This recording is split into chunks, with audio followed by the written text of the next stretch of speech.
किताबें झांकती हैं बंद अलमारी के शीशों से, बड़ी हसरत से तकती हैं, महीनों अब मुलाकातें नहीं होती। जो शामें उनकी सोहबत में कटा करती थी अब अक्सर गुजर जाती हैं कंप्यूटर के पर्दों पर। बड़ी बेचैन रहती हैं किताबें, उन्हें अब नींद में चलने की आदत हो गई है। बड़ी बेचैन रहती हैं किताबें, उन्हें अब नींद में चलने की आदत हो गई है। जो कदरें वो सुनाती थीं कि जिनके सेल कभी मरते नहीं थे, जो रिश्ते वो सुनाती थीं वो सारे उधड़े उधड़े हैं। कोई सफ़ा पलटता हूं तो एक सिसकी निकलती है। गुलजार के अल्फाज और ये गुलजार के ये जो बोल हैं बहुत कुछ बयां करते हैं किताबों के बारे में। आपने एक वाक़या सुना होगा और अभी भी आप सुन ही रहे होंगे, वाक़या अक्सर सुनते आते रहे होंगे कि ये किताब और ये जो कलम होती है यही हमें एक हमारी सोच का दरमियान तय करती है। हमें एक जो सोच के हमारे जो फासले होते हैं वो तय करना सिखाती है। और शायद ये किताबें ही और ये कलम ही हमें एक जानवर और इंसान में फ़र्क सिखाती है। इन किताबों में एक आज छुपा है और एक कल छुपा है और एक बीता हुआ हर एक दिन छुपा हुआ है।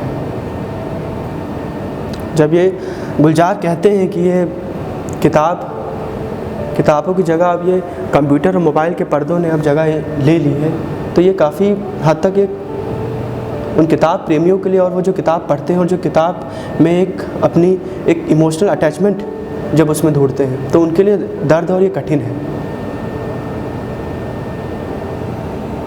और इसका दर्द और इसका एक कठिन तब मैं समझ पाया जब मैं खुद ये केसर बाग की एक सुंदर से दिखने वाली एक खूबसूरत सी लाइब्रेरी में जब मैं दस्तक दिया और वहाँ की किताबों की जब एक सनी हुई महक में जब हम उसमें देखा और एकदम वीरान सी वो पड़ी लाइब्रेरी, तब वो दर्द मैं खुद समझ पाया। और ये लफ्ज़ जो लिखे थे गुलजार ने जो और ये जो जश्न रख्ता में उन्होंने ये जब बोला था, तब मैं खुद समझ पाया कि ये उस लिखने और उस बोलने में कितना दर्द छुपा हुआ था।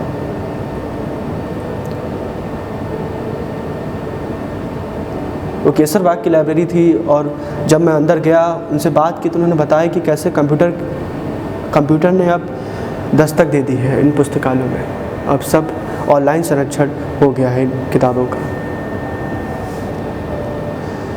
क्या हम भूल जाएं वो किताबें और जो किताबों की जो वो एक इमोशनल अटैचमेंट होती थी।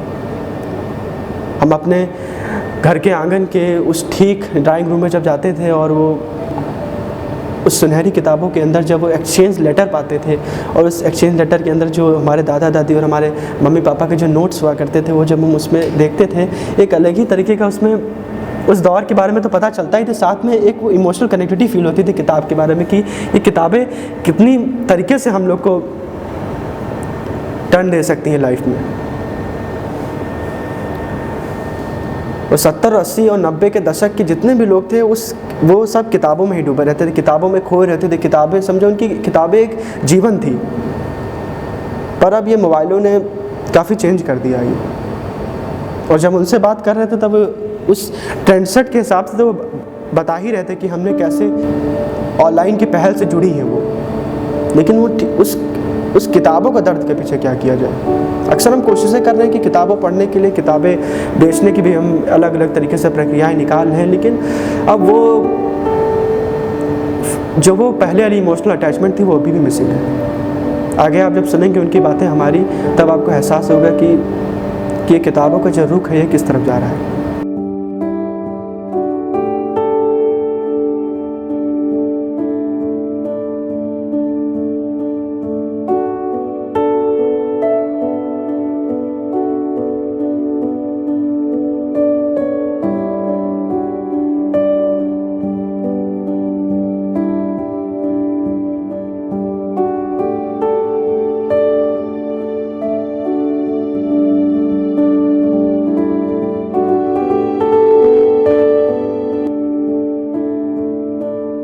लाइब्रेरी राजा अमीर हसन जो महमूदाबाद के राजा थे, तो इनकी याद में बनाई गई है। इसके लिए यहाँ पर जमीन देखी गई सबसे पहले, तो ये तालुकेदार साहब अवध और ये अंजमन हिंद जो है कैसर पाक बादरी में इसका ऑफिस है, इन लोग के सहयोग से फिर यहाँ पे सबसे पहले तो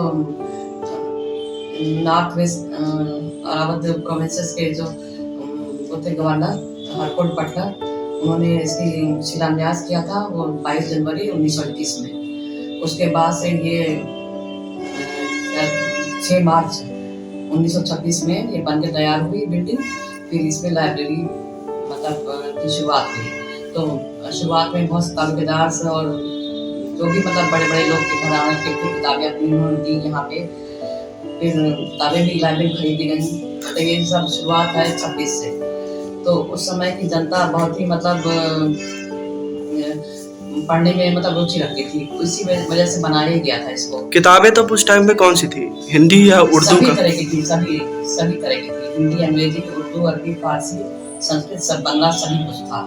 रिलेटेड टू सब्जेक्टेड बुक्स थी या नॉवेल्स थे, मतलब जो हिस्ट्री ज्यादा थी, बायोग्राफी ज्यादा थी उस समय, और नॉवेल्स भी थी। और जो ये पार्टीशन के बाद से लाइब्रेरी एस्टैब्लिश है कि पार्टीशन से पहले? पहले ब्रिटिश इंडिया एसोसिएशन में ब्रिटिश गवर्नमेंट में लाइब्रेरी गवर्नमेंट की थी। तो जो वहाँ के ब्रिटिशर्स थे उस टाइम के, तो आते थे यहाँ पे, इन्वॉल्व होते थे लाइब्रेरी में पढ़ने के लिए? अब ये देखिए हम तो 82 से काम कर रहे हैं, तो हम 82 से ही बता सकते हैं उस समय का कैसा माहौल था। उस समय पब्लिक बहुत मतलब पढ़ने के प्रति जागरूक थी और बहुत आती थी यहाँ पे।